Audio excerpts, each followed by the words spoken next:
This is the way. This is the way. You are a Mandalorian. Your ancestors rode the great mythosaur. We'll strap in and get ready as we dive into the Mandalorian Season 3, Chapter 18, titled The Mines of Mandalore. Before we get into it, if you're a fan of our videos, please like our content and subscribe to the channel.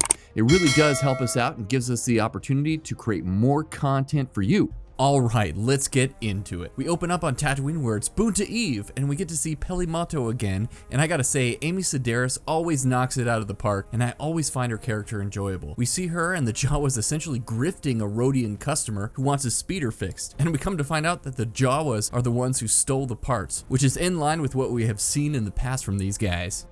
Tika, if you're going to steal my parts and then sell them back to me, could you at least clean them first, as a courtesy?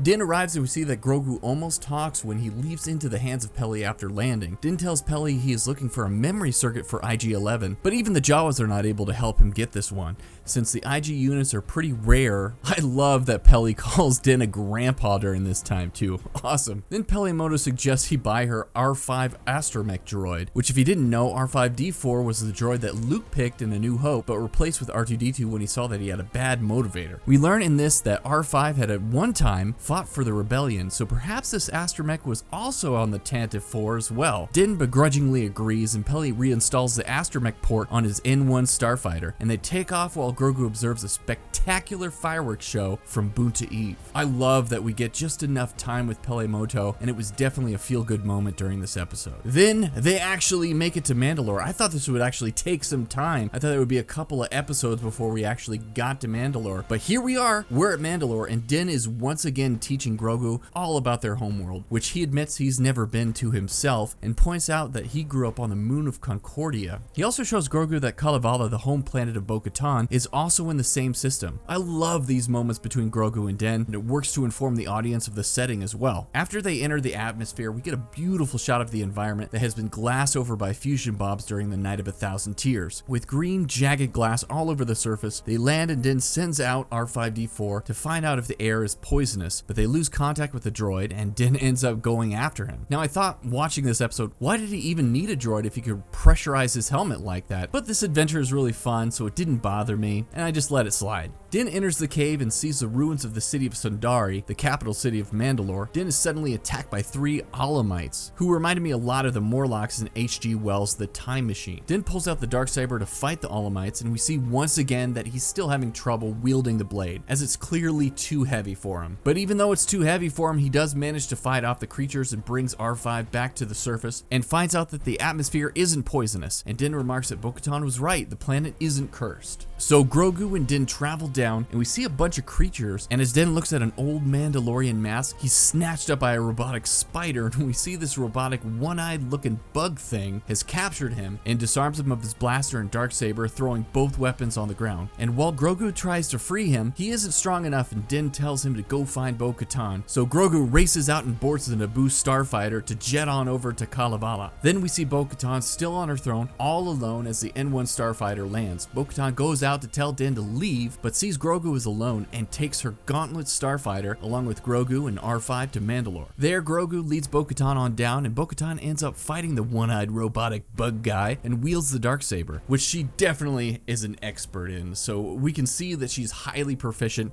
in using the Darksaber compared to Din. And I gotta say, I love these scenes with Bo-Katan, and Katie Sackhoff did a phenomenal job this episode. I loved her performance. She defeats the bug guy and rescues Din, and after he wakes up, she makes him pod soup, which she remarks that it's strange that Din has never had it since all Mandalorians worth their armor grew up eating it. We get so much depth with Bo-Katan during this episode, and while she tells Din she will get him back to her ship, Din says he cannot go with her because he must continue his quest. Knowing he'll never actually find the living waters by himself, Bo-Katan offers to show him where they are. At this point, we get an amazing moment between Bo-Katan and Din as they travel through the ruins ruined city. Bo-Katan opens up and tells Din how she feels remorse that the clans and factions of Mandalore could have survived if they all put aside their differences, and the reason they lost was because they were all weakened since they were fighting themselves. Bo-Katan also reminisces about when she was a young girl that recited the creed in the living waters and how proud her father was, who she mentioned died defending Mandalore. At this point, Din shows real remorse and compassion for Bo-Katan and looks at her after hearing how her father died and said solemnly,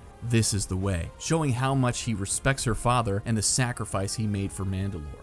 This episode does a fantastic job of bringing Bo-Katan back, and as much as she was a help to Din, Din was also vital for her to see that maybe, just maybe, they could unite the clans. Time will tell, but I feel like that is what we are building towards this season. Once they arrive at the Living Waters, Bo-Katan reads off a plaque and explains that the Living Waters were rumored to be the home of a mythosaur and that Mandalore the Great tamed one of those beasts, which is why they adopted the mythosaur skull as their symbol for all Mandalorians. And Din begins to recite the creed as he enters the water, but poor Din keeps getting put through the ringer this episode, gets sucked down, and Bo-Katan dives into the water to rescue him. And as she pulls Din up out of the water, she sees a creature that is no doubt a real mythosaur, and I was so excited to see this. It was awesome. Then they blast out of the water and the episode ends, and I'm just sitting there pulling my hair out, wanting more. I just want more, guys. I want more. I want more. So what will happen next? Will we see Din tame a mythosaur this season, or will it be Bo-Katan? Some people might think it's Bo-Katan, but I believe it's going to be Din, and it's been hinted out throughout The Mandalorian from season 1 when Quill mentions it to Din when he's trying to ride the Blurg, to the armor mentioning the mythosaur would rise again to herald in a new age of Mandalore. Having this creature appear in this episode has significance, and it's all about a build up to Din's overall journey as the titular hero of the show. This episode did a lot to flesh out and grow our main characters, and seeing that Bo-Katan didn't claim the Darksaber and returned it to Din said a lot to me. When going into this season, I thought for sure that Bo-Katan would be the antagonist and she would fight against Din, but now I'm not so sure about that. I feel like Bo-Katan has been affected by Din in this last episode, and in a way, she also atoned and did in fact bathe in the living waters too. I think she's going to help Din learn to wield the Darksaber and be his ally moving forward.